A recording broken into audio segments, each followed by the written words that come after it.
It's April 12, 1945, and aboard the USS Mannert L Abele, crew members are scanning the skies, ever alert for incoming threats. Suddenly, cutting through the clouds, a small rocket-powered aircraft appears, hurtling toward them with terrifying speed.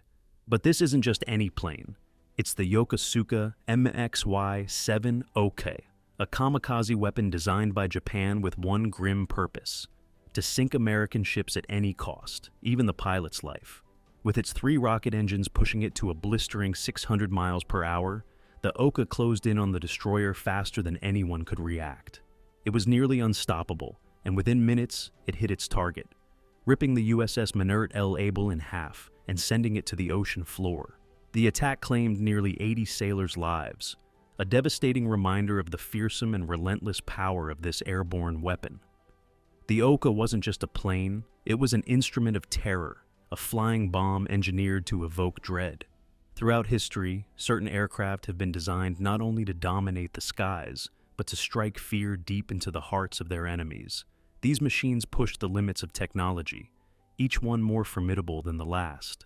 Some flew faster than the speed of sound, others carried the potential to destroy entire ships with a single strike, and each left behind a legacy of devastation and fear. In this video, we're plunging into the world of warfare's most chilling aerial machines, planes built with sinister intentions, designed to redefine combat and terror alike. We'll uncover the story of the Yokosuka MXY-7 Ohka, the guided missile of destruction that turned pilots into weapons. Then, we'll explore the Lockheed SR-71 Blackbird, a reconnaissance marvel so fast that no missile could ever catch it, and the Messerschmitt Me 262, the world's first operational jet fighter, whose mere presence in the sky sent waves of panic through Allied ranks. Finally, we'll examine the Tupolev Tu-95 Bear, a nuclear-capable bomber that patrolled the Cold War skies, its constant flight a reminder of annihilation always hovering on the horizon. Prepare yourself for an exploration into the dark side of aviation, machines that changed the face of warfare and carved fear into the skies above. Picture the height of the Cold War. Tensions between the United States and the Soviet Union are at an all-time high, and the threat of nuclear war looms over the world. In this era of heightened fear, few symbols embodied Soviet power and the threat of nuclear annihilation more chillingly than the Tupolev Tu-95, codenamed Bear by NATO. This massive propeller-driven strategic bomber became a constant reminder of the USSR's capacity to launch devastating nuclear strikes across vast distances, cementing its place as one of the most feared aircraft of its time. The Tu-95 was conceived in the early 1950s by the design bureau of Andrei Tupolev, tasked with creating the Soviet Union's primary long-range strategic bomber. Its mission was clear: to deliver nuclear bombs deep into enemy territory, with the United States as its primary target. Unlike most bombers of its day, which relied on jet engines, the Tu-95 used turboprop engines, giving it an extraordinary range of up to 9,400 miles. This immense reach allowed the Bear to strike targets across the globe without refueling, making it a potent tool for the USSR to project power and instill fear across NATO territories. At the core of the Tu-95's might was its ability to carry a massive payload. Capable of delivering up to 15,000 kilograms of bombs, including nuclear warheads, the Bear represented a terrifying weapon. In the event of war, it could unleash catastrophic destruction on an unimaginable scale. The prospect of this massive bomber headed toward North America, armed with nuclear bombs, was enough to keep Western defense forces on constant alert. One feature that set the Bear apart from other bombers was its distinctive and formidable engine design. Powered by 4 Kuznetsov NK-12 turboprop engines, each outfitted with contra-rotating propellers, the Tu-95 became the fastest propeller-driven aircraft ever built, capable of reaching speeds up to 575 miles per hour. Beyond its performance, these engines produced an unforgettable sound. The deep, low-frequency drone of the NK-12 engines could be heard from miles away, often before the plane even appeared on radar. This ominous hum became synonymous with dread, as Western airmen and radar operators grew accustomed to its approach, a chilling harbinger of Soviet power. More than just a weapon, the Tu-95 served as a tool for psychological warfare. The Bear's regular patrols near NATO airspace, often along the American coastline, across the Arctic, and over the Atlantic, sent an unmistakable message. The USSR was ready and willing to unleash nuclear destruction if provoked. These flights, commonly known as bear hunts, kept NATO forces on high alert, with interceptors frequently scrambled to shadow the bombers as they neared Western airspace. Though these encounters rarely ended in conflict, they heightened the constant anxiety of the Cold War, serving as a visual and audible reminder of the ever-present nuclear threat. Despite never being used in actual combat, the Tu-95's psychological impact far surpassed its combat role. Its looming presence and droning patrols became symbols of the fragile balance between East and West. The Bear's long service life, from its debut in the 1950s through the Cold War and into the present day, has solidified its place as one of the most menacing aircraft to ever take flight. Amazingly, the Tu-95 remains operational to this day. While its original mission as a nuclear bomber has largely been supplanted by modern technology, it continues to serve the Russian Air Force in reconnaissance and long-range patrol missions. Even now, the distinctive drone of its engines echoes a past era when the world teetered on the brink of nuclear disaster. The Tu-95 was far more than a bomber. It was a fearsome weapon of intimidation, a symbol of Soviet might, and a constant reminder of the Cold War's darkest days. Its legacy endures, casting a long shadow as a relic of a time when the threat of nuclear war shaped every moment.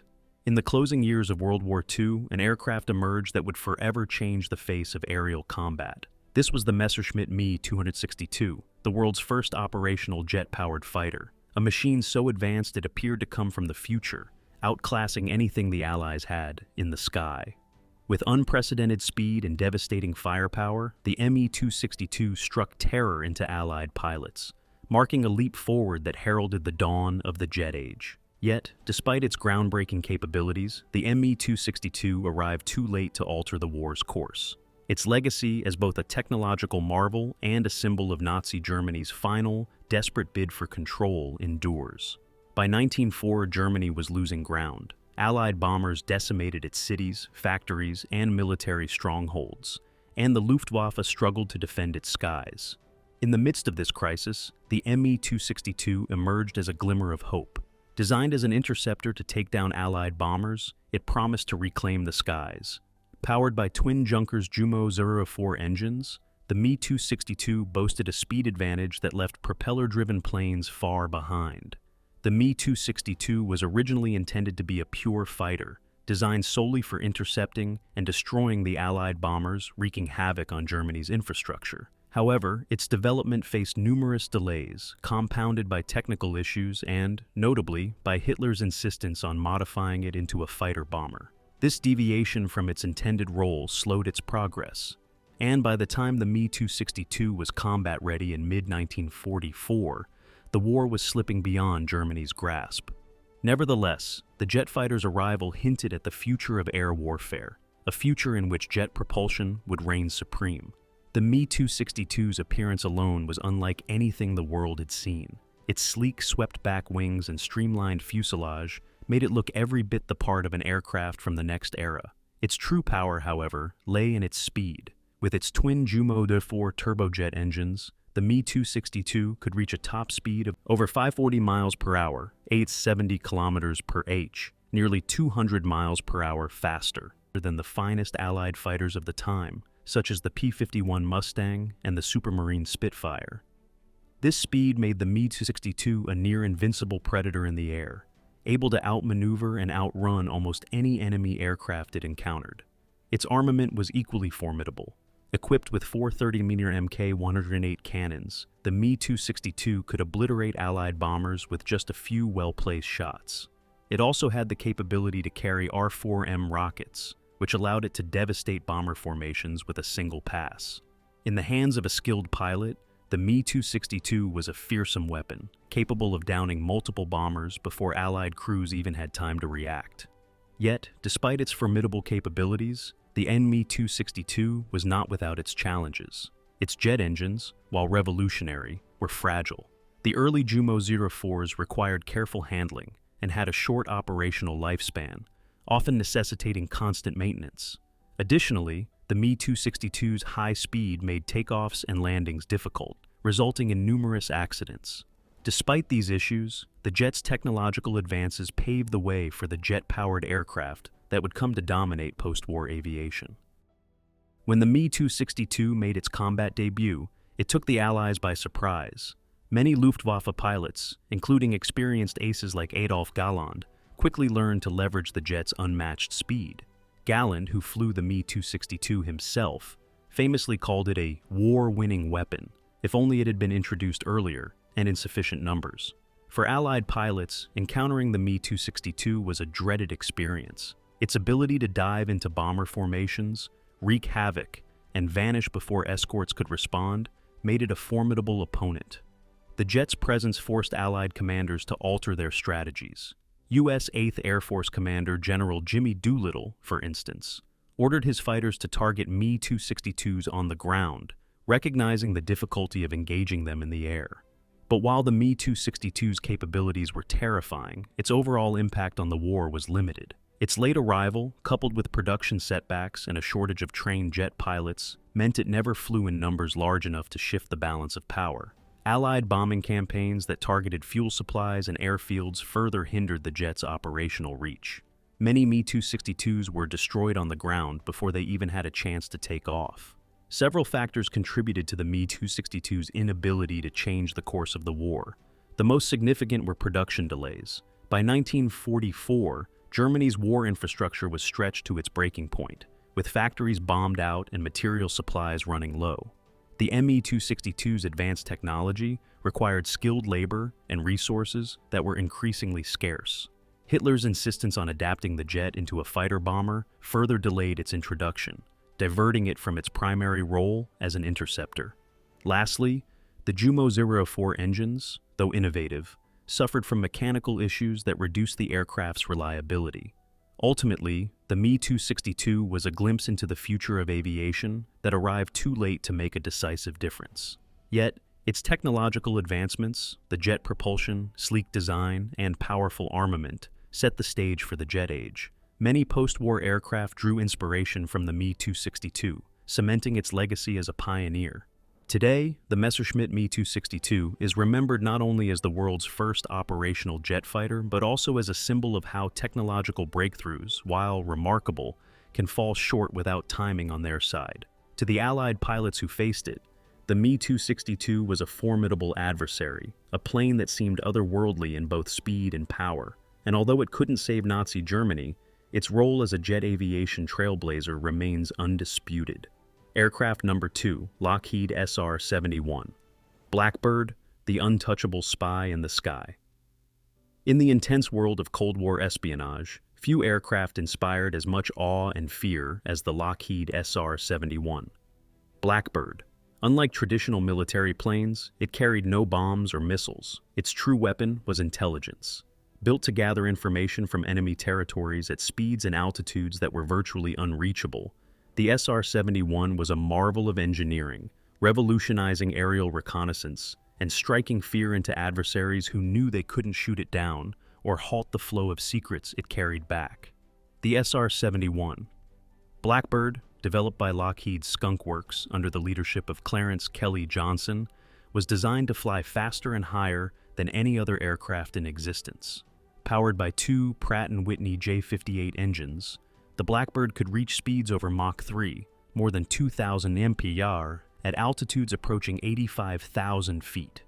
This incredible speed meant that the SR-71 could evade any missile fired at it.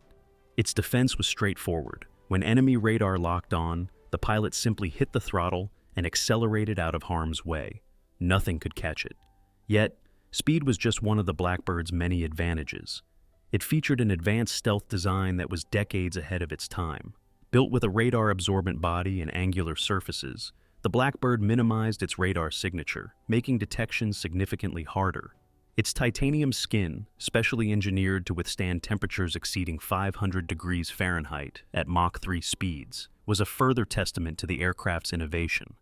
This unique combination of speed, altitude, and stealth made the SR-71 one of the most elusive aircraft ever built, a ghost in the sky, present 1 second and gone the next.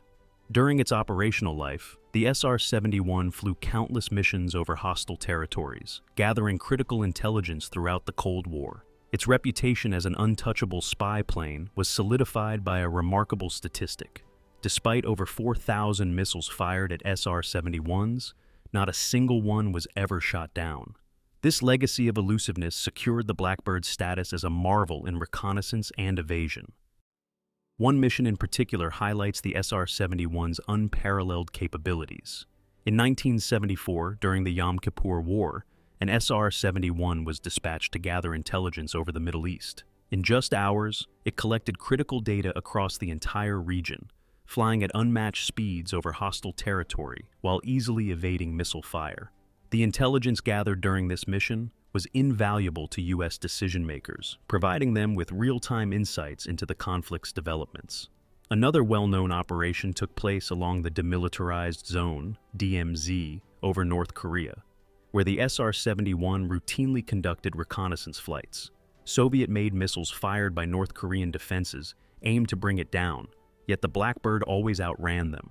On one occasion, after receiving missile lock warnings, the crew simply advanced the throttles, reaching Mach 3.2 and climbing higher, easily evading the missiles that could never hope to catch it. During the Vietnam War, the SR-71's role in Operation Giant Reach further showcased its value. The Blackbird provided critical intelligence on North Vietnamese troop movements, air defenses, and supply routes, enabling more precise military planning. Each mission brought back invaluable data without ever needing to engage in combat, underscoring the Blackbird's role as a non-combat weapon of immense power. But the SR-71 wasn't merely a tool for intelligence gathering, it was a psychological weapon. The mere knowledge that it could appear over any country, gather vital intelligence, and vanish before any defense systems could respond, created a sense of constant unease among America's Cold War adversaries. Anti-aircraft systems were useless, and interceptors couldn't keep up. The Blackbird's presence alone forced enemy nations to rethink their strategies, knowing that every time it soared overhead, it was likely collecting critical intelligence. Adding to its mystique was the intense secrecy surrounding the Blackbird's design. For years, details about its cutting-edge technology remained classified, fueling rumors and speculation. The pilots who flew the SR-71 became legends, navigating the thin atmosphere at unimaginable speeds. The combination of stealth, speed, and mystery transformed the SR-71 into an icon of American technological superiority, an aircraft that struck fear into enemy air forces without ever firing a shot. The Lockheed SR-71 Blackbird was more than just a reconnaissance plane. It was a marvel of engineering that redefined espionage and aerial intelligence. Its ability to gather secrets at unprecedented speeds, evade any missile, and remain shrouded in mystery made it one of the most feared aircraft of its time. As both a symbol of American power and a tool of psychological warfare, the Blackbird soared through the Cold War as an untouchable spy in the sky, forever changing the way nations approached intelligence. Aircraft number 1, Yokosuka MXY-7. Ohka, Japan's desperate flying bomb. As World War II entered its final, desperate phases, Japan, struggling against mounting defeats, turned to extreme and devastating weapons to slow the advancing Allied forces. One of the most terrifying among them was the Yokosuka MXY-7 Ohka, Japan's kamikaze plane designed for one purpose: to deliver a lethal blow at the cost of the pilot's life. Named Ohka, meaning cherry blossom, this aircraft embodied Japan's willingness to resort to desperate measures. Developed in 1904, when Japan's struggle to defend its shores became dire, the Ohka was essentially a human-guided missile, engineered to inflict catastrophic damage on Allied warships. The design of the Ohka was both straightforward and horrifying. A compact, rocket-powered aircraft launched from a larger mothership bomber. It housed a warhead in its nose, 3 rocket engines, and basic controls for its pilot. Once released from the carrier bomber, the Ohka glided toward its target before igniting its rockets for a final approach, reaching speeds over 600 miles per hour. This acceleration made it nearly impossible to intercept, allowing it to slice through enemy ships with devastating force. This destruction was tragically demonstrated on April 12, 1945, when an Ohka tore through the USS Mannert L, Abele, splitting the destroyer in half and sending it to the depths of the Pacific with the loss of nearly 80 sailors. But despite its destructive potential, the Ohka was hampered by serious limitations. It relied entirely on a carrier aircraft to approach enemy fleets, which made the bombers themselves vulnerable to Allied fighters and anti-aircraft fire. Many Ohka-carrying bombers were shot down before they could deploy their payloads. While hundreds of Ohkas were built, only a fraction succeeded in reaching their targets, limiting their tactical impact on the war's outcome. Yet, the psychological impact was undeniable. The thought of facing a human-guided missile added a new and terrifying dimension to the already brutal Pacific War. From the explosive kamikaze-driven Ohka to the ultra-fast, elusive SR-71 Blackbird, these aircraft represent some of the most feared and innovative machines in aviation history. If you enjoyed learning about these iconic warplanes, don't forget to like, share, and subscribe for more deep dives into the world's most sinister and groundbreaking war machines.